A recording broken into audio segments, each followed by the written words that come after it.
Hi, everybody. Welcome, and thanks for joining us for another Ask Us Anything. Where I am in the U.S., it is 1 o'clock on Friday. I know for those of you around the world and our friends in the U.K., it's much later, and in Germany, much later than that. But thank you all for joining us. Really appreciate you making the time. I've really enjoyed doing these. Really enjoyed just kind of what we've gotten to learn and share and be with you all, in at least virtually for the time being. So thanks for joining us again. As you may have noticed from last week's experience, if anything goes wrong with the stream, we are going to come right back. So just go back to the Facebook page. We will start another live stream. We'll try to reestablish this one if we can. If that fails over, we will go to another stream entirely. But it'll be on the Facebook DiGiCo Facebook page. So just if anything goes wrong, hang around. We'll be right back with that. Now let's get right into it. No reason to. Kyle McMahon from Indianapolis, Indiana, works with Group Unlimited. Kyle, you there? Yep, new control room, though. Well, not a new control room. But Thank you. Joining us today is Matt Larson, but he's in the background. Don't worry. He is paying attention. He's watching the comments, and will pass those on to us as well. And our brand ambassador from the UK, Dan Page. So it's just getting to be evening there, right? It is. 7 o'clock in the evening, Friday night. So all good. Fantastic. Ready to go. All right. Now we have two new guests for you today. One is very special, and the other one is slightly less special, but it's not that we don't like him any less. He's just not quite the same rock star that our second guest is. So, with that kind of intro, I need to introduce my friend Phil Camp. Phil, thank you so much for joining us today and for taking the time out and to join us. So where are you at? Hello. Yeah, I'm in Germany. And actually here I am a rock star. So, it's very, very different. So you are a rock star to us, Phil. You are. Thank you. So, thank you. That's what I wanted to hear. Since I got you up here, tell us a little bit just about, for those of you who don't know Phil Camp, would you give us a little intro, tell everybody a little bit about yourself, what your title is, what you do, and maybe a little bit of how you got into this industry? Sure. My title at Klang is head of sales, but names are just names and all that stuff. So actually, I'm taking care of the trainings that we do. I'm also doing. Sorry, I got distracted by Zeke's comment here. I agree, Zeke. No, so I'm taking care of the trainings, artist support, and so on. Mm-hmm. How I got into the industry, I started out as a musician. So I studied at a conservatory. I was working in recording studios, starting to do mixes, recordings, and all that stuff, and then got dragged out on the road. So for the last 15 years, it was probably like 50-50 studio and live work until Klang came along, where I started just as a product specialist, ambassador kind of thing, and then it just grew more and more together. And somehow I don't get out anymore. I do believe that. That's awesome. Well, thanks, Phil, and thanks for joining us today. Thanks for having me. You, when you're out and touring, and when you were a monitor engineer, is that what you were doing primarily?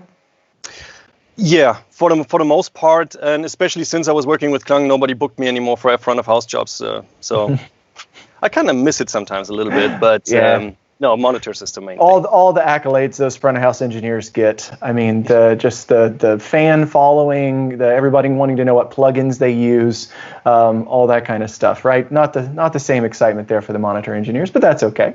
Well, that's awesome though. That'll actually help because today's, if we're calling these episodes, today's Facebook Live is obviously going to be more focused on monitor engineering. And with that, I'm actually going to introduce our very special rock star of a guest. His real name is James Berry, goes by Cowboy. James, thanks for taking the time and for just setting up and actually getting to a location where you had some good internet to be able to join us. So where are you at in the world? Yeah, so I'm back down in Texas during this COVID-19 happening. So came into town because that satellite internet wasn't going to play well with the Facebook stream here. So thank you guys for having me, and it's going to be a fun one. I think so as well. So same question to you, James. Tell us a little bit about yourself. For those of you who don't know you, who do you mix for? Who have you mixed for? Give us a little bit of your bio, and then how'd you get a start in this? Got you. So I've been fortunate enough to have a pretty decent client list. I've been with Beyoncé now for a lot of years. I've had the pleasure of mixing Stevie Wonder, Lionel Richie, Jennifer Hudson, just a lot of great artists, and just very happy to, and respectful that they've allowed me to work with them over the days and the years. I would say that I got started back when I was younger than most. I was probably a teenager, and I decided that I was going to help out at my local church, and I saw this tape player with a stop and a start button and a pause button. I kept seeing this guy hit it, and come to find out they were just recording the services. And I was begging them to let me, as a teenager, go in that booth and just hit those buttons. And had a guy there, I guess in hindsight, didn't really know what he was talking about, but he taught me my first set, and just kept growing from there, being a stagehand, building a Rolodex of tours coming through Houston, Texas, and working for local production companies, and everything fell into place. Oh, that's awesome. Finally got to start mixing. So that's awesome. So how long have you been professionally mixing monitors, if we want to do that? Yeah, fine. So I graduated high school and I left, and LD Systems put me out on Pat Green tour a couple of days later as the patch guy. So I would say I'm right at about 18 years now. Fantastic. Well, that's awesome. Well, very cool. All right, Facebook friends and everybody watching this, you know how this works. If you got questions for Phil or James, Dan, you can ask Dan questions too. Myself, Kyle, any of us. So if you got anything that's on your mind, anything you want to know, feed the questions in. Dan, Matt, and Kyle are the gatekeepers for that, so they'll help direct those questions up onto the screen for us so you can answer them. I did actually prepare a couple of, basic questions I thought maybe you would want to know and get us going. So while your questions are coming in, we're going to jump in with those. And actually, the first one is for James Barry. James, could you very briefly, if that's even possible, just describe how you go about building a monitor mix from scratch? Let's say you're introduced to a new artist, you're coming to work with a new artist, you get thrown in, just like, where does it start for you? How do you even start? I mean, before the gear, before you're just meeting the artist, or how do you go about that? Got you. So I can use a pretty good example. I took over Fantasia this year, end of 19, and came in hot. Didn't know anything really about the band. So my first step is I try to get to the artist in the band, and I try to go meet them in the dressing room, and I try to just talk to them and see what they like, what they don't like. I try to explain to them how I'm going to start building their mixes once they come out on stage for sound check. And prior to that, I normally do have set presets that I use that I pull from when I'm building my show file and starting from scratch when I go in. But I think it's just very important, and the thing I do the most is I really try to listen to detail and try to interpret what the musician's saying to what I, as a monitor engineer, turn around and produce for them. So a lot of it is trying to have that connection. I think that's an important part of being a monitor engineer, is having the connection with the people on stage. Yeah, I think it's the number one, beyond mixing, beyond coming up with sounds, beyond knowing the desk you're on, whatever that is. It's just having the connection and the trust with the people on stage. So in your 18 years in a professional career, has anything ever technically gone wrong? Meaning a piece of equipment has failed, or you have made a mistake, or something like that has happened? Oh, definitely. I think we all have, and if anyone says they haven't, then text me and let me know. It's perfect out there. I would say that the one that had me the most, it was opening for the Beyoncé Formation tour, and we had a wireless microphone go out, and the whole mainframe had gone out. So the digital side wasn't working, the analog side wasn't working, and it was about, I would say, 50 seconds of dead silence, no microphone. And at that time, I was mixing in the back of a semi and getting to the RF guy and just getting something else that wasn't on that 8-channel mainframe. took a while, and it felt like eternity. Oh, I cannot it was imagine. 45 seconds. Yeah. So would you say that that relationship you have built up with the artist, does that really help in those times when there are things that are just beyond your control? Oh, definitely. I think it's just not a relationship with Beyonce, but any artist you're working with, there's that trust that, you did everything you could to get it back going as soon as possible. Yeah. So that's part of the trust part that you try to gain on day one of just talking to them in the dressing room, the hallway, or maybe on the bus, wherever they'll talk to you. Okay. Well, so if we continue on with our first thing, so you've established a relationship with the artist, or you're trying to start that relationship with this new artist you've been introduced to. How do you go about, picking your platform? Because obviously for your artist, there are certain physical demands. They need this many mixes. It kind of forces you into only a handful of options there. But, if we're not talking about a headlining artist, if we're talking about one of the other talented, artists that you've worked with over the years, how do you go about deciding which platform that you want to go for? How do you go about speccing and starting to spec out a system for them? Got you. So I definitely have my staples, as many people know. DiGiCo is one of my staples of console. I'll take any range from the bottom to the top to get the job done. It's just a matter of looking at the input list, looking at the band, talking with production, seeing what the stage is going to be like. So first I pick the desk, and then from there, I have set outboard gear that I do use. And I just by default pull that in. And pieces I use, I'll keep, and pieces I don't in the rehearsal process. If there's no rehearsal process, then I still stick with those staples because it's kind of the roots and the sounds that I know to produce what the artist wants. But a lot of that's talking with the front of house engineer, figuring out what their input list is going to be. I do have I'm pretty organized when it comes to the inputs and the way the stage racks are laid out. So I tend to do those drawings myself along with whoever's teching for me. And I've had great tech for a very long time. Chris Bellamy now, that's always got my back. So we try to organize that paperwork. I work with the tech. I work with the front house guy, and we just compile as much information as we can for the first rehearsal and the prep in the shop. Okay. Well, that's great. I think we've had a couple of questions come in that actually fit along with where we're at right now. Somebody was asking, and I can't quite see how, but it's definitely for you, James. I think it's maybe from Zeke. Does that sound right? How do you deal with acts surprised guest performers? Do they get an IM mix or wedges? And first off, with the artist you're dealing with, are there any surprise guest performances, or are all those pretty much planned out in advance? I would say that all guests, every artist always have surprise guests that come up. A lot of the artists I work with, they are planned, but not always. Okay. So I by default always build at least one guest mix for microphone and IM, even if that is shared. If it's an act where I can't carry spare wireless, then whatever that band spare is, I will turn into that guest mix and always run it through a matrix. And that way I can assign whatever mix I want to from the matrix to that IEM mix. And that's how I normally deal with surprise guests.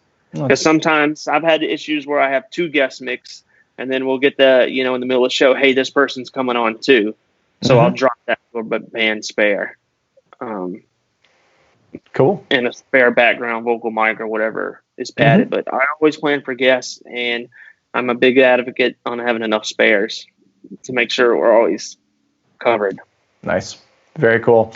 All right. Let's see here. I think Bob, is it Swigert, had a question about mixing in a semi. Can you talk about that? Sounds like Buford Jones. So why were you mixing in a semi? Were you being punished? I wasn't being punished. It was an idea that I always had and always wanted to try. A lot of times when you're doing these stadiums, you're so far away anyway, or you're tucked in the back, you can't see the artist. So we're mixing from a multi-view TV plasma screen. So Jake Berry had hit me up, and he's like, we don't have room for Monitor World. What was your thoughts on mixing in a truck? And I was like, man, you would make my dream come true if you would let this happen. He goes, let's make it happen. So we were in rehearsals, and we had a couple of days that audio wasn't needed. And we took a upstaging truck. They sent us one of the nicer ones. We put load bars just above the caddy height. And then we put the subfloor inside of an upstaging truck in the nose. And we set 2 SD7s, the Pro Tools guy came with us, and 23 rack full of outboard gear. And we made Monitor World there. And we just had several 60-inch plasmas, and I had however many cameras. And we were 1,500 feet away every day. We were up by the generators outside the stadium. But the crew and the rest of the guys, if there was an issue with a mic or whatever, we just calm down the shout system and they would fix it. So it was interesting, and it worked very well. What did you think? It didn't work as well in overseas as it did in the States, but I would give it another try if a production manager was down for it. Nice. Very cool. Let's see here. Kind of along those lines, I think it's Rag Gandhi. Question for you, James. What console do you prefer on Beyonce shows? And then I would follow that up. Do you have an option? Our channel count and output count is to the point that I really don't have a lot of options. SD7 Quantum is my choice with any artist of that size. So. And then are you just kind of like I'll just take one console kind of guy, or are you like, I need 2 consoles? Well, it depends. It depends. Not to throw anyone under the bus here, but we were planning on, after homecoming, moving to Quantum last year. It wasn't quite road ready for us yet. So we did end up having 7 SD7s to cover the inputs and outputs. So that included front of house. So that included front of house. But it worked out great. I wouldn't necessarily want to travel with that many desks again, if not have to, but that's all driven by the input list and what the demand is from the artist, no matter who the artist is. We hit the channel count on the inputs of the SD7s. We were right on the edge. I think Steve Curtin, the front of house guy, had 2 channels left in his desk, if I remember correctly. So Two. All right. 2 channels left. Fantastic. Hey, so let's actually talk about mixing philosophy for a second. We had a question earlier. I think it was Bob Swigert asked this again, but he said it would be great to hear about how they use groups, auxes, and control groups for monitors. So what is your typical workflow like? How are you setting up your desk? Is it as simple as input channel feeds to aux, or is it more complicated than that? It depends on the act. Most 90% of the time, what I try to do is I mix the lead artist. Depends on the situation. Some situations, like on Beyonce, I just have her on my desk, and everyone else is mixed by Jim Corbin. But if it is band and artist on the desk, I always mix the artists on groups out of the main output, and then I mix everyone else pre-fader from auxiliaries. Okay. But when it's just an artist on the desk by themselves, I also mix it from groups. And then part of that workflow is definitely playing. I use that mainly on every artist, and I have my way of doing it so it doesn't throw artists off, because it is an incredible tool to mix with. And you can create space out of it. You can turn belt packs down. I've had artists turn way down to help save hearing. I know Phil's going to fill on this a little later. But so definitely workflow is groups for main artists, auxes, channels to auxes for all band members. Nice. Very cool. Well, I like that. Phil, looking back on your mixing experience, and of course, if if they let you out nowadays, what would your philosophy be? Any different? When you're setting up a mix for an artist, what's your workflow like? Well, first of all, I feel a little bit shy right now to talk about that, because my productions were none close to James's productions. But generally very similar. So I think the first step is actually trying to figure out, the channel count, which kind of board I can get away with, because I'm working at that stage, or used to work at that stage, where I didn't always get the board that I wanted. And then trying to be as flexible as possible, and then talking to the artist and just trying to figure out how they tick and how well they can communicate, actually, because I don't want to be surprised during a soundcheck or during a rehearsal with understanding that they don't even know how to communicate what they need, you know. So if I need to tune my ears in a little bit different way to understand what they mean with I need a little bit more brown sound, then that I want to know about that as early as possible. And then flexibility, having the right amount of backup mics, backup packs, and all that stuff on there. And then whenever I work with Klang, of course, I try to do it in a sneaky way. I don't really talk about it. You know, I don't really say, hey, we're doing a big 3D thing now, because that scares musicians. They are scared of change, no matter if it's a good one or a bad one. So I try to just bring it into the mix, try to use it with every signal where it makes sense. And there's always signals where it just doesn't make sense to use Klang on. So you don't have to put everything on that. It's just a tool. It's no more, no less. So real quick, for those watching, and probably for those who will watch after the fact, Phil, can you give us the 30-second elevator pitch for what Klang is? I want to make sure everybody knows what that is before we go any further, because I want to follow up with James on what you just talked about as well. So give us a 30-second, what is Klang and why? Well, Klang is an immersive in-ear monitoring processor. That means, other than in stereo, where you would have to place all the signals between left and right ear, with Klang you can just place all of the signals that you're sending into the processor on any point around your head and above and below. Essentially, that is just bringing the natural way of hearing that we're used to since day one of our lives into the controlled environment of in-ear monitoring. And it just gives the monitor engineer, first, more transparency, more space, more naturalness, but also access to things like the hearing psychology that we have from real life. So it's just a razor sharp tool to just calm down the mixes, make them quieter, and require less changes in the mix. We're not masking other sources with other sources. They have more space in the mix. Kind of like going from mono to stereo, we can just have more dimension to it. Awesome. So Phil, you mentioned that you don't tell the artist when you're starting with Klang. So how long ago did you actually start with Klang? Well, Klang is not that old, actually. So the company exists since a bit more than 6 years, I think. So I started quite early, actually, because I came into the company before we entered the market, actually. As a kind of advisor back then.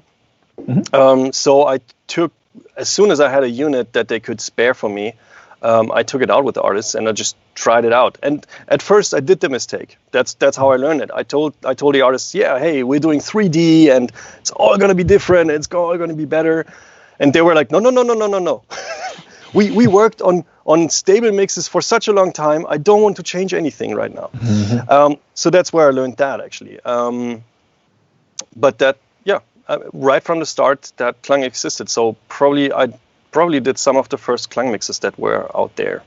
Very cool. Kind of proud about that now. Yeah, James, I'm going to go back to you. So you alluded to this as well, and I saw you nodding on our Skype feed that we have here when Phil was talking about he never tells the artist. Is that your MO as well? Is that how you approach it? Okay. 100% definitely my MO, because like Phil said, and I'll say it again, is you tell an artist you're changing something that they're not used to, and the trust is out the window. It goes back. I mean, it's better to try it and be like, oh, this is what I tried and it's not going to work and we'll go back to normal, than it is to say, I'm going to go to this big 3D thing and I'm going to be able to put your vocal wherever you want or your effects here. Too many options. Okay.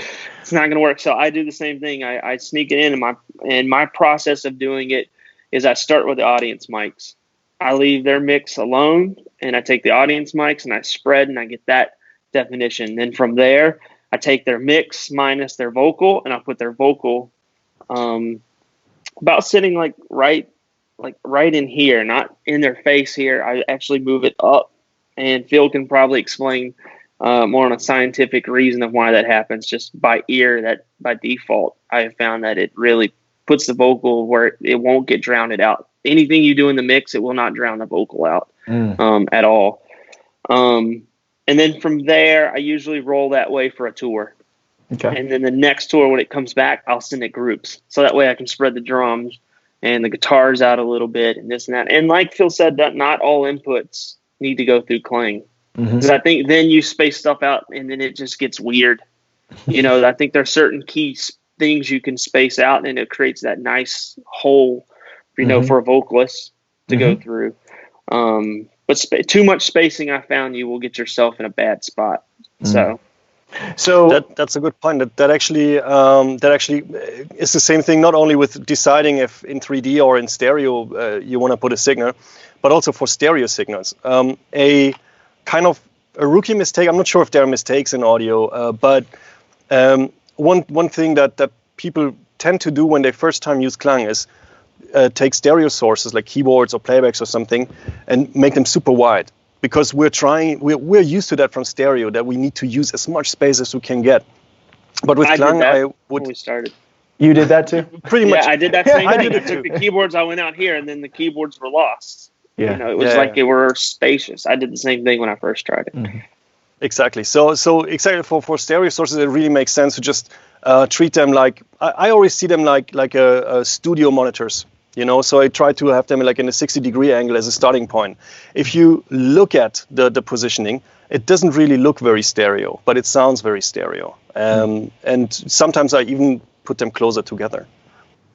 Nice. James, a quick question. How do you place your ambience mics?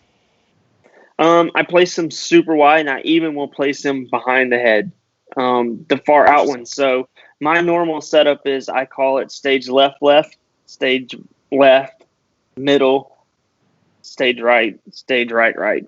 And that's my normal. No matter how big the artist is, how big the venue is, I at least have 6 audience mics down the front. And I do that because of Kling. And even when I don't have Kling, I still do it, and it's just by habit, so I can just get that feel. You know, it's all artists like to hear the feel of the audience, no matter what, whether it's during a song, between songs. Like I've had artists that don't want to hear the audience during the song. They don't want to hear the reaction, but they want to hear, you know, when it's over and the clapping. Some artists want to hear everything everyone says, you know, 50 rows back, you know. So, and I do a combination of shotgun and pencil mics, teed on a T-bar, even though it's against all principle of phantom power. But I do it, and it's worked for me. But I put it all. I end up wrapping it pretty far in the back. I've not yet done an in around tour mixing Kling. I'm waiting for that one. It'd be fantastic. So, I had the pleasure very early this year to go through a workshop with you, Mr. Barry, and using and listening to that change just in the audience mics. It was awesome. You know, it just went from what I would consider a good IEM mix to something far more enjoyable. Like if I was the artist, it just, I don't know, felt bigger, felt more energetic without any change in volume whatsoever. It just felt like I was immersed in the audience. And I think that's super important of using that tool in your toolbox is I have a lot of artists that like to listen. If that belt pack would go to like 15 or 20, they would put it there. And it's really, you know, keeping the definition, keeping the big fill, and turning down. And I think as a monitor engineer, we got to remember that it's the same tool. Always turn something down, never turn something up. You know, if someone wants more of their vocal, I take everything else and turn it down. I don't turn everything else up. You know. So let me jump off the Klang bandwagon for a second, because we actually got a good question to deal with. I think it's about gain structure and IEMs. I know I'm going to butcher the name, and I'm sorry, but I think it's Pinson Vong was asking about how do I deal with the gain structure in IEMs. How do you go about that, James? How do you set that up? I guess now I just do it by default of what I always do, and it depends on, you know, which desk you're on and which IM transmitter you're on. My go-to right now has been WYZICOM ears. So I run them at -10, and I pad the output on the DiGiCo, and I run my DiGiCos pretty hot. I push the preamp damn near to clip in some cases. So that's my default. I just start there because I know that's what works for me. But I think you just got to find, where your happy medium is, what desk you're on and what coming out of the outputs of the desk, what's going to sound best. Whether that's hot, whether that's at 0, whether it's below 0, and then match that to the transmitter. So it's roughly at 0 on the transmitter is what I try to do. If it sounds good, +5 above, then I send pink to it and I see what +5 is on the transmitter. So my meters try to match across the board. Very cool. Have you found some IEM transmitters? You were mentioning WheezyCom is the one you're primarily using now, but have you found the different manufacturers have different sweet spots as far as kind of signal to noise and the way they transmit and all that good stuff? I have. I know that Sennheiser's not going to like hearing this, but on Sennheiser ears, I drive them in the red. I drive RF guys crazy because all they are is just blinking red. It looks like a Christmas tree. I had a new RF guy out with me one time, and it's like, I don't know, 2 songs in the show, and he comes running in there, and he's like, everything's blowing up. And I'm like, no, it's probably in red. He's like, it's not good. I'm like, I'll take liability for it. So, and I tend to find that the PSM 1000s, lower and then high gain on the belt pack works out best for me. Okay. Really above 0 and don't put it too close in the orange. Cool. So. Sounds good. Let's see here. Who was the question? Okay, so they were asking about wedges and side fills. So how do you combine these with your IEMs? I think that was Dennis Satria. So do you use wedges and side fills, and how do you combine those with your IEMs? So here's my theory. Side fills, if you have ears, there should be no side fills and wedges. But there are artists that are out there that determine they need both. What I do is I inch them down dB by dB every day until So my feed cut out right when you ended that, and I'm not sure if everybody else got it, but you said you cut it or you drop it dB by dB per day until it's gone. And they don't complain about it for a while, and then I just will approach the artist and be like, hey, those things haven't been on forever. I'm more than happy to leave them there and use them, but that's what it is. And a lot of artists are like, wow, and they'll let you get rid of them. It just happened on Fantasia. There was a little bit of sightline issues too. And I went up to her and she says, I have to have them. I said, well, they haven't been on since I've been here. So I try to finagle getting rid of them if they have to be there. But there's some artists. I had an artist at one point that wore one ear, which is the worst thing for a monitor engineer. That's exactly where I was going to go with this. Yep. And you can't always get it timed just right. You're going to hear one before the other. I've tried to mess with timing to try to match them, but then it depends on how far they're away from the side field and all that. I do time aligning if I do have an artist that wants to wear their ears and get the feel, because I do have one of those. Then I will do the row of wedges and mono most of the time all the way across the front. Then have side fills, and then I time align from the center to the side. So at least the wedge and the side fills are in time. But I've not been successfully able to ever match the timing of wedges, side fills, and ears. Are you mixing anything different, like what you're putting in side fills versus what's in the IEMs, or is it just? The only thing I duplicate is the vocal channel, so they don't take off, because most of the time you're putting the high end back in for the IEM stuff. Okay. Cool. So double patching when that's needed. Cool. Phil, or have on them and you can just EQ it different on the same channel. Yeah, well, that's true. You could do that. We'll jump to quantum in a second because I want to ask you about that. But Phil, do you have anything to add to that? Any dangers? Anything that maybe? How about this? How about any ammo that these monitor engineers can go to their artist with on why they should put both ears in and how to help them make that transition? Because maybe it's a comfort thing, maybe they're used to it, but how do you approach that? And can you give these guys some scientific ammo on why they should do that? Well, yeah, I would try my best. Yeah, I think we all agree that it's a really bad idea to take one ear out. But there are several factors that come into play there. I think one was already mentioned by James about time aligning, because you cannot do that. Another thing is that timing, or the delays of certain signals, or between left and right, is one of the crucial factors that our brain is using to actually figure out an angle of sound that is coming to our head. And just only giving that on one side and not on the other side is just confusing the brain. So it just puts a very, very heavy load on the brain to just actually figure it out. The reason why some artists do that, I would say for the most part, would be that they want to have a better connection and they want to have a localization on stage. Mm-hmm. So that is actually something that is one of the reasons why we started the project Klang many years ago. To actually give that orientation and that connection into the in-ears. Mm-hmm. But I think the point that you were actually looking for was there's a fact called a binaural summation.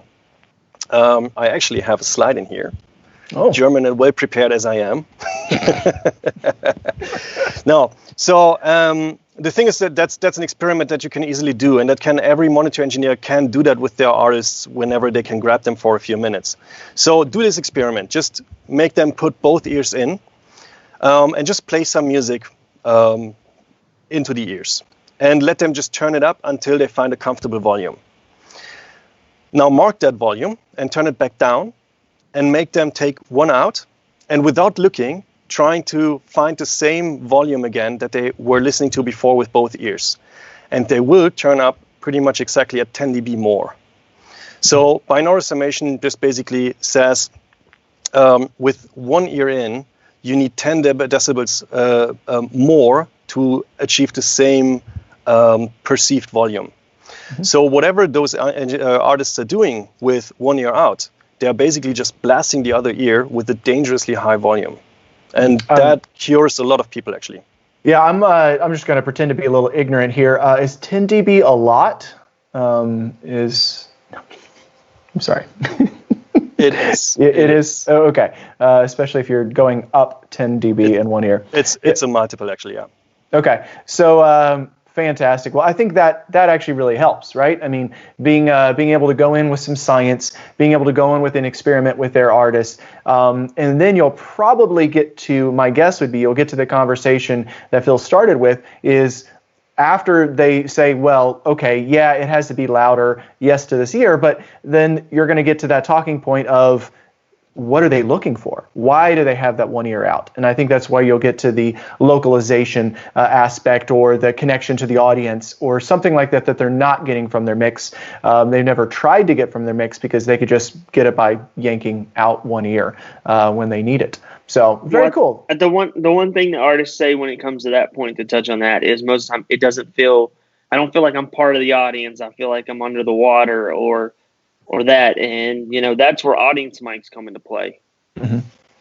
And multiple audience mics to kind of get that feel, because that's one of the reasons I started doing the shotgun and then a small condenser, was like you get that bleed of who's up close and the ambient of the room along with it, and it came from artists not wanting to wear both ears. Mm-hmm.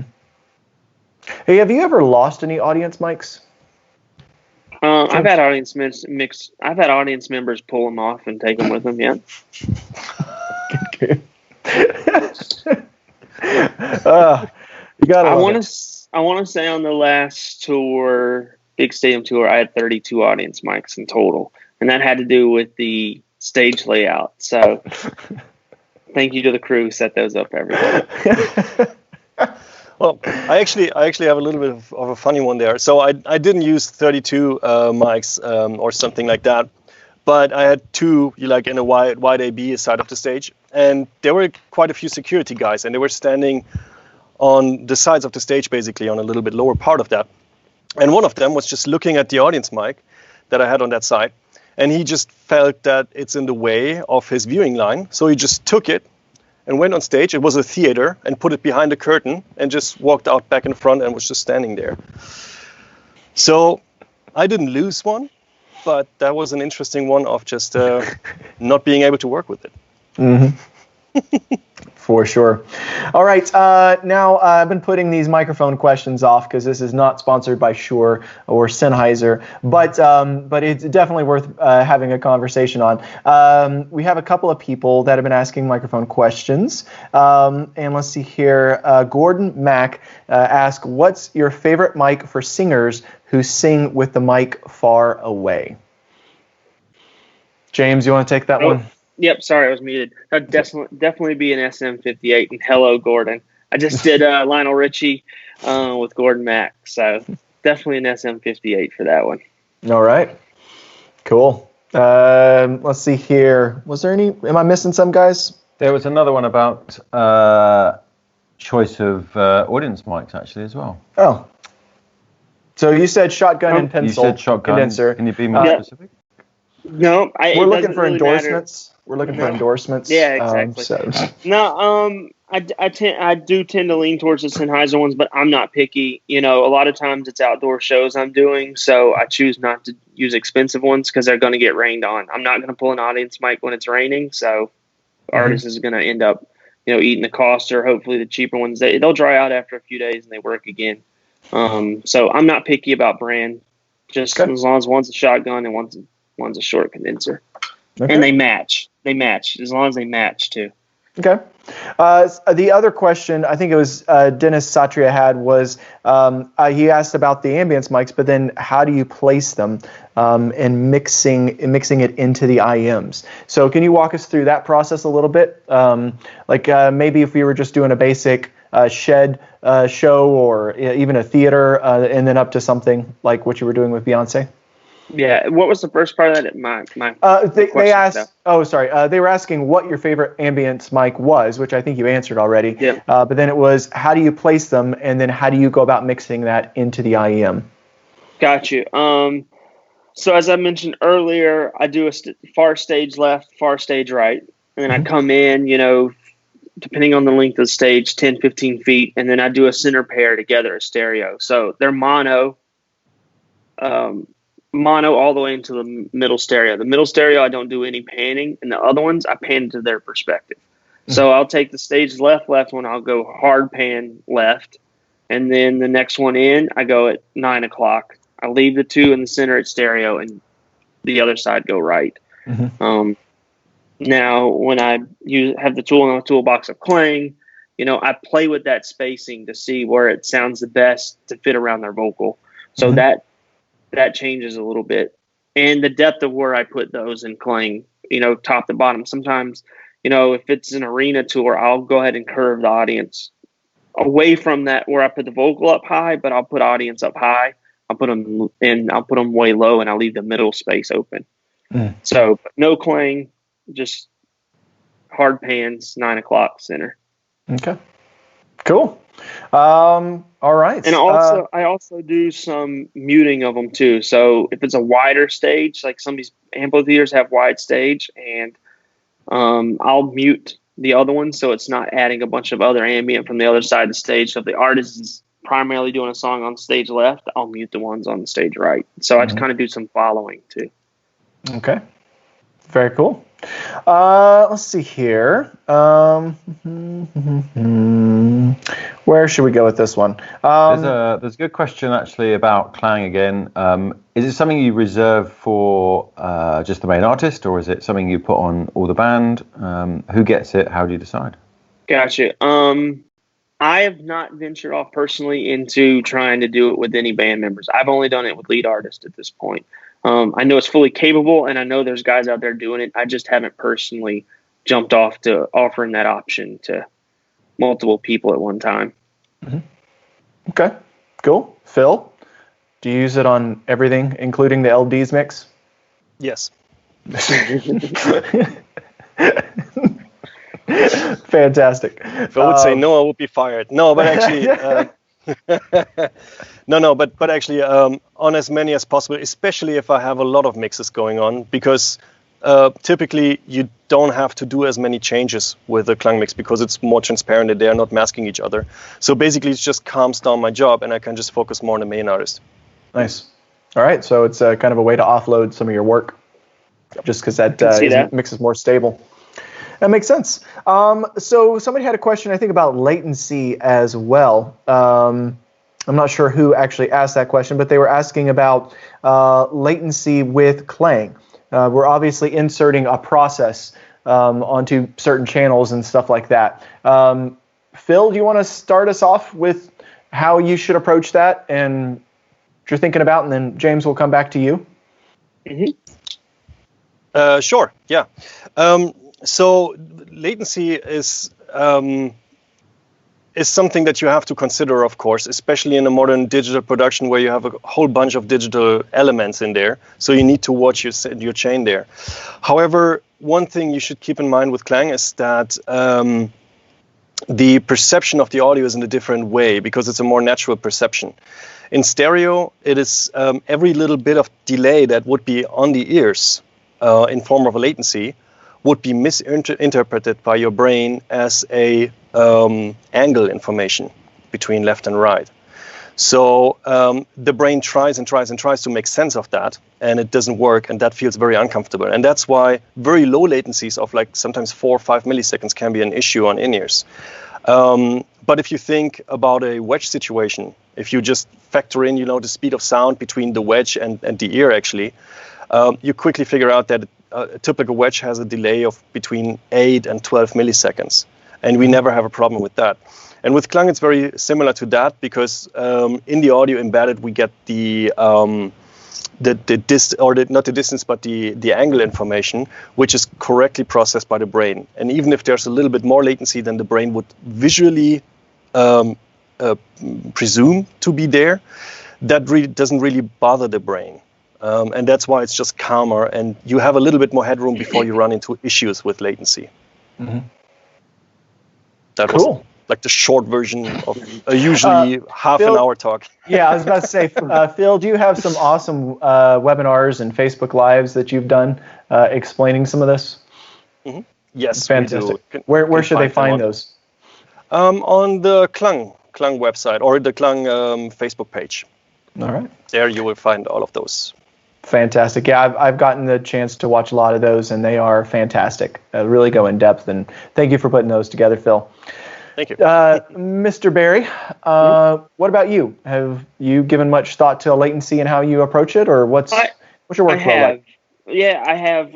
As far as introducing Clang, it's not enough latency that it's ever bothered me. I've never looked back about that. I do have a artist that we use a vocal effects rig with that we add 5.2 milliseconds to the latency on the vocal. And that is the furthest point I could go without it really messing with the artist. The path for that is it goes from the microphone out to the vocal effects 96K, gets down converted to 48, gets all the processing done to it, comes back up converted to 96, and then back down the fiber loop where we pick it back up. And that round trip is 5.2 milliseconds. So anything I do to that vocal after that, it's very tricky and it's very fine.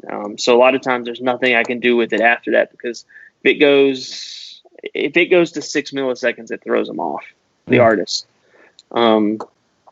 So that's the only latency issue I deal with vocals. I know there's other artists that are using vocal effects rig, and they're up against that same thing of the latency it adds. Explain to me this vocal effects rig that you're talking about. What exactly are you doing there, and why are you doing it? Yeah, so, a lot of times artists are in this, the particular artist I was with wanted to know why they spend millions and millions of dollars creating songs, but then we spend hours and hours in rehearsal trying to duplicate the effects that they already spent hours and hours in the studio trying to do. We were trying to explain to them we're not a studio and we only have certain plugins and this and that, and they didn't like that as an answer necessarily, so we came up with a way of duplicating everything they do in the studio. It took us a few tries, a lot of talking to different people in the industry, a lot of testing of different products, and we ended up coming out doing it with MainStage because it was the only software at the time when we did this that would switch patches without muting the microphone, because in this situation the microphone goes directly to the effects unit. Dry or affected, it goes through there. So that's where that came about, and we were able to use every plugin that was available that the studio guy uses, that software. And every time, and you got to pay attention, because now we've got ourselves into, no matter what happens, that vocal effects guy is there and that rig is there. I mean, I'm talking about making appearance with other artists, TV shows, tour, I mean, whatever it is.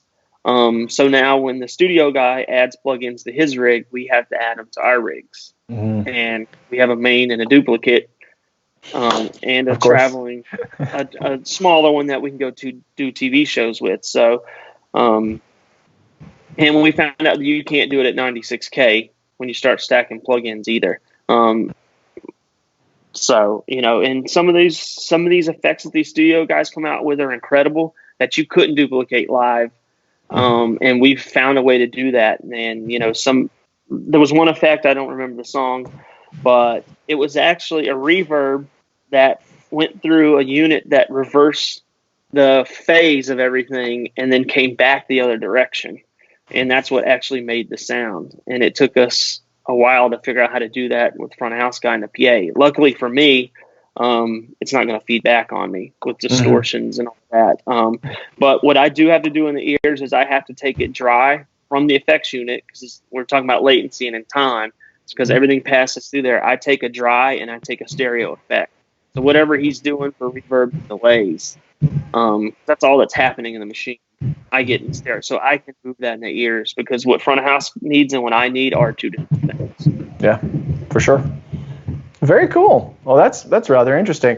Somebody had a question earlier, just about what kind of effects you were using, if you're using things like plugins, outboard gear, waves, internal effects. What's your process like in general? And I'm sure it varies per artist as well. It does vary a little bit. My go-to is actually hardware. I'm not a plugin guy. I'm not a waves guy. I've started toying with some UAD stuff, but haven't jumped off into that. I'm a Bricasti guy through and through. Anything vocal, strings related is all M7s. Anything drum related, I'm Yamaha, and that's just my go-to. I just start there to start with. So effects wise, that's what I use. But even though we have a vocal effects guy out on this artist, I still have the Bricastis there for the normal plates and short and long plates is what I normally use. And then a tap delay if they want that. Cool. The artist. So let's take maybe a larger approach to effects for an artist. How do you feel about that? Like, what's your approach for mixing effects for an artist? Is that entirely dependent upon what the artist wants, or does that vary from artist to artist, or do you have a? I think it definitely varies from artist to artist. I think you have, in my experience, you have artists that want it to sound exactly like the album. Whatever the album sounds like, that's what it wants to sound like. There's some artists that don't want to hear it in the perspective of the album. They want it to sound live. And I think that gives you, as a monitor engineer, a little bit of, leadway to try new things with them, to duplicate what you think's right. And then there's some artists that just don't want to hear it at all. I've had artists be like, no reverb, no delay. And then I've had artists that don't want it to sound like the album or live. They just want to swim. The reverb is here and their vocals here. So it's definitely from artist to artist. Okay. And it's getting the feel of what they want. I mean, as a monitor engineer, you're just the captain of their yacht, Yep. Speaking of captains and first mates, Chris Bellamy chimed in with a question. Chris. I assume, right? Yeah. Yeah, seen him. I heard you say you had a bunch of desks on your Beyoncé tour. How do you use 2 desks at once? How do you route your outputs? So you set them up in an L shape, as we did, and we actually I duplicated the outputs on both desks. And then I tied the Maddies together, and I used the merge input. So the desk that we were calling the A desk had B desk auxes merged into A desk auxes, and that's how we layered them from there. So the A desk was actually driving the actual inputs. I even duplicated the groups because I mixed some groups on that one, so the groups even matched. So I was merging the groups in on the 8 desk. So that's kind of how I combined them all together. Cool. So were you needing more inputs? Was that the reason for? Yes. For the reason for both monitor engineers having 2 desks was an input issue. We routed inputs. Okay. So you weren't just being sponsored by DiGiCo, No. and they were just throwing SD7s at you. No. Okay. I think it was Matt Larson that was happy the Quantum wasn't ready for that tour. Oh, I bet. So on the Quantum note, did you get a chance to mix on or play with the Quantum or do anything yet before all of this came to a standstill? I have. I've gotten my hands on the 338 for a little while, right before this all went down. It was great service. Big fan of it. Maybe the next one will be big enough to take out on the stadium with a few more inputs, but we'll see where that goes. But I definitely, the features in there. I'm really love the. Dan, you'll be able to help me here. I did the multi-band compressor. I don't know the name for it in Spice Rack, but that on Chili bass. 6. Yeah, Chili 6. Sorry, has been incredible on bass. I don't know why that just really popped out for me. Bass and overall output mixes on IMs I've been using Chili 6 on. Nice. So the last 2 I did, I was jumping between Quantum and regular. So I didn't dig too far into it that tour because I knew I was jumping back and forth because we weren't carrying desk, but we were getting SD7s. So. Were you planning on this next upcoming run? Were you planning on moving to Quantum for that? Yes, okay. For sure. Okay. Did you need 2 Quantum 7s, or were you able to squeeze into one? No, we were able to squeeze on one with dual loops. Okay. So, man, you guys have a lot of channels. Hey, quick question to James. Since you were talking about processing on the auxes that you're sending to the IEMs, do you have like a typical thing that you always do there, or like a go-to chain for like the mastering, so to say? Sorry, Phil, you cut out right in the beginning.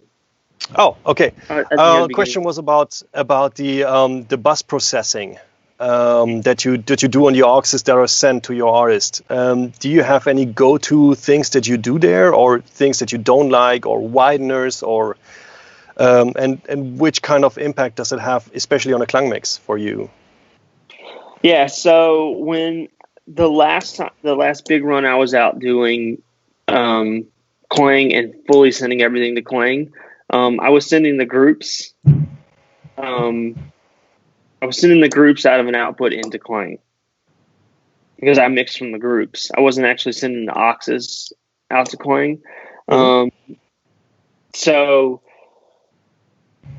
doing that, it was integrated in the desk, but I wasn't able to control it yet because the groups, you can only control the auxes. So I was still doing it, prior to being implemented into the desk. So this next time around, I had figured out a way to do it through auxes, and I was going to try it so that I would have the control from Klang. But if Klang isn't involved, I don't really have any special, widening, banding, routing, or any of that. I mean, I do send my auxes through a lot of Neve processing and West Audio processing before it comes back. So I am back to the latency thing, adding some latency there. On all my groups, I normally send them through a stereo bus compressor. Okay. All right, cool. That's good. I was about to say, Phil, I've looked at a lot of your mixes before, and you use a lot of the internal stuff, but I think you're kind of going for the same thing there as well, right? You're a big fan of that, what is it, the Digitube that you like throwing on the... or was it the audio enhancer on across... audio enhancer, that's right. Exactly. Yeah. Well, I don't always put it there, but it is. I feel if you just use it like a little bit of a salt and pepper on top of it, it can just glue things nicely together, as long as you don't use it too much. And And I have to be honest. I always underrated that part of the consoles actually, because it looks very unspectacular, and I was guilty of mixing visually, I guess, a little bit there, because I just didn't know how good it can be if you use it right. So a friend of mine turned me on to that. So since then, it's one of the things that I try to use. Very cool. So we have two questions relating to gear and touring and stuff like that. The first one is from Dennis Satria again. He said, you mentioned you use mini consoles. How many I/O boxes or SD racks do you use? How's the routing and setup for that? James? Yeah. So it also goes back to answering this question of, what is the input list? What is the artist demands and what we need to do? By default, I normally go with two SD racks because I try to put an SD rack in with my IMs and my outboard gear in a double rack. So that way my cable runs are short and nothing's coming unplugged. There's no pinning to do every day. So I, by default, try to always put my outputs and my outboard gear in one SD rack, and then everything else coming from stage going, the first rack. I've had tours with as many as 12 to 16 SD racks. Oh, there you go, Kyle. That was me in quarantine drawing out a fiber loop for something that was up and coming. So there you go. I love it. It looks like you got two opticore loops going on that one. Fun. Yeah. Cool. I think that was the whole question. Yeah, I think so as well. Yeah. So what's the most SD racks you've ever used? How about that? Do you remember? I think it was 18, and some of those were DDRs. Okay. But the optical loop sees it as as pretty that. much a rack. If Chris is on here, he could probably correct me, but I think it was 18. Awesome. Okay, so then somebody was asking, I think before we even started this thing, how hard is it speccing and putting together a system for a Beyoncé tour versus doing the same for her like Coachella and Homecoming type one-offs? So I think the real question there is, what's it like for a tour versus one-offs for a headlining artist? Yeah. I would say that she's a bad example to use for this because it doesn't matter if it's a one-off or a tour, it's the same for audio for the most part. I mean, we did have an awfully large choir and band, and yes, there was a lot of wireless mics on horns and choir members. So I guess the biggest change to this exact question was Coachella had maybe 10, 12 more channels of wireless versus what Tour did. But I think what Tour turned out to be after that, we ended up adding more. I think we ended up adding like 16 channels of wireless because of what the band turned out to be. So, but on a normal case, I think that, if you're in promo or one-off, you try to get the input list down to at least 56 so you can get it into one stage rack.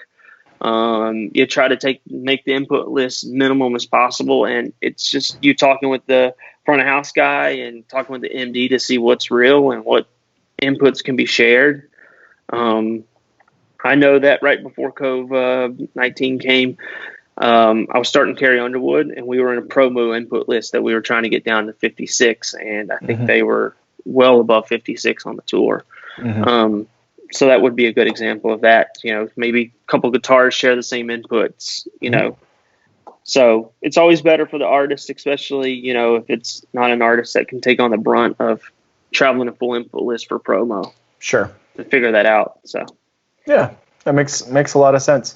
I don't see the question, but I've been told that Tom Heinisch, hello Tom, has a question about sharing racks. James, do you ever share your racks? Absolutely. Absolutely. Gordon that asked the question earlier, we did the tour and there was an analog split in there, and he was an SD5 and I was on SD7. And I went to him, I was like, what do you think about sharing gain? He was a little hesitant. He's like, you know what, let's go for it. And the way that I've always done it is I don't use gain tracking. I get with the front of house guy, and hopefully, we're around about in the same gain structure wise of the inputs. And we set the A to D, and then we both go to digital trim. So the A to D is never moving. No one's tracking the other person. So there's none of, earlier in gain tracking, I know that there was just a slight, front of house guy would grab it and it would take the monitor, gain tracking to come up a little bit, like very minute, but you could hear it in certain inputs. So we just lock the A to D and share that way. And I've not had an analog split in a long time. If I had to guess, 5 or 6 years. Mm-hmm. Nice. Did you were you able to hear that like any rehearsals or any shows with the analog split and then moving over to sharing racks? I did early off on Bruno. We did have it in and it out, and for ear, I hear a lot of front of house guys, will be like, I can hear it, but it's not that big of a difference. But for IMs, you can definitely hear the difference having no split. Your gain structure is off. I've had a situation to where we've advanced some stuff where we're not carrying the gear, and the company's bound and determined to still put an analog split in there, even though we're sharing gains. They won't go straight to the stage rack. They still hit their split, and the gains are off by 3, sometimes 4 dB. Nice. I had a more practical question coming in here. It says, when does a monitor engineer relieve himself? I'm not sure who that's from or what that's about, but I would suggest getting a trash can with some wood chips in it, and when nature calls, go. Because there was a situation where I had to go really bad in a stadium run, and it wasn't Chris Bellamy. It was another tech I had. I don't remember who it was, to be honest, but I took off for the bathroom and said, all you got to do is unmute this microphone when this song's over. And I was there going to the restroom, and that mic didn't come unmuted. And I just went straight to the artist quick change, and I was like, it was me. I had to go. So I would suggest trash can with some wood chips. There you go. That's the kind of stuff you're going to learn on our Facebook Lives. So appreciate that. And Dan, any more questions? Anything you're seeing from anybody that we need to pop up? There was a question, actually, it still comes out about sharing from Brian earlier on about sharing signals with front of house and whether you rely on them for any of the effects and they feed you the effects down the loop. He says in OB trucks, sometimes that happens where they get, reverbs and things from front of house rather than generating them themselves. So, how much sort of sharing and, cooperation is there between front of house and monitors? Do you work completely independently after the split, or is there other stuff that goes on? Yeah, no worries. So I tend to work as closely as possible with my front of house guys. Before we implemented the effects rig that I was talking about earlier with that artist, we used to send the delay to both, because when we try to do it separate, we'd be, even though it'd be the same time, there was an ear in and this and that. So I've always tried to take whatever delay effects that is happening at front of house and try to get that, or get the front of house guy to send those back to me post. That way it's kind of matching, and then the artist knows how to play with that delay when they're singing, because I'm not doing something different than what they're hearing, the audience is hearing. So as far as verbs themselves, like anything that's not a delay, I prefer to keep separate. But as far as actual delays, tap delays, any distortion effects, anything like that, I try to get them from front of house, just so the artist knows what the audience is hearing and they're hearing the same thing. Cool. Are you using the fiber loop to move those signals around between the consoles, the virtual ports? Yep, for sure. Cool. All right. Am I missing any other questions? No, I think we're pretty up to date and covering on. There was a question from Zeke about were you with Bruno during his travels with the ST11? I mean, obviously at the other end of the scale to Quantum 7s and other things, but you're happy to take out all the small desks as well as the big ones? Right. Correct. I was not with Bruno when that happened, but yeah, I mean, to me, I can pull. I feel like engineers, we spend all this time, finding what works for us, finding what works for artists, and the preset list that I have built now for female artists, pop female artists versus country artists versus, a background singer, maybe it's a background singer that's sings in a certain way in another one. I've built my just library of presets, and no matter what desk I'm on, if it's DiGiCo, I can pull those presets. So it builds my show files so much faster. And you can go in like in the middle of the night if you have to, which some of us has done, and get a great starting point to actually pull off a show without any rehearsal or any sound check. Because I know we've all done it. Yeah. Throwing a go at a festival, I mean, desk crash, what if you had to go from a 7 and all there was in town is a 5? Those presets are the only thing that's going to save you of, not having a terrible night. True. So I would suggest building your presets and saving them. Very cool. All right, Phil, I'm going to jump back to you. Is there anything you want to leave the audience with today? Anything, last thoughts, as it were? Try it. If you have not worked with Klang, one thing that I can definitely suggest is just to go to our website and download the app, because we integrated a couple of multi-tracks in there. So you can sit down on your couch, connect some in-ears or headphones to it, and just play around with what we were talking about right now. And then, of course, if I may, I would do some shameless advertising. And there are some more Klang webinars coming, and we keep letting them come until we are left out of the cages again. So feel free to just visit us and ask all kinds of deeper questions or non so deep questions. Happy to see you there. All right. So if you want to get your nerd on with the Klang guys, jump on over to their Facebook page as well. So that's just Klang, Klang, for those of you who need that. Phil, thank you so much for your input today and for joining us. James, same question to you. Is there any passing thoughts, any final things you want to share?